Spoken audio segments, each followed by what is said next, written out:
Welcome to JH. However, the negative feedback is quite substantial.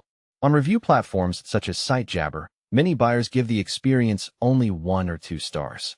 They frequently complain about missing deliveries, being sold shared accounts instead of individual licenses, having no way to change account passwords, and dealing with a support team that fails to respond.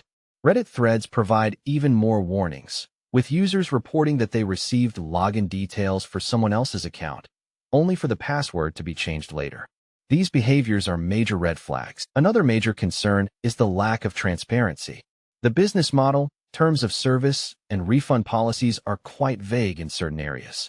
One specific review points out that refunds are only provided as a deferred balance, meaning you cannot get your actual cash back.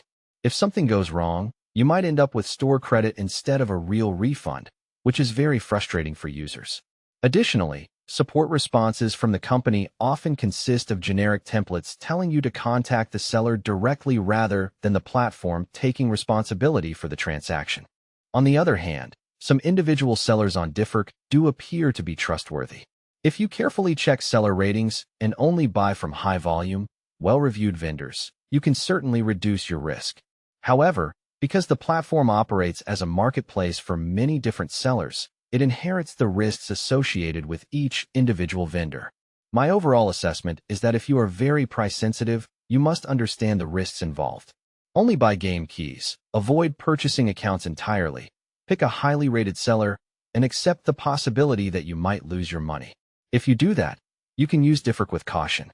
But if you are looking for a safe, standard retail purchase, or if you are buying account access, which is riskier and often violates terms of service, you are entering a gray area.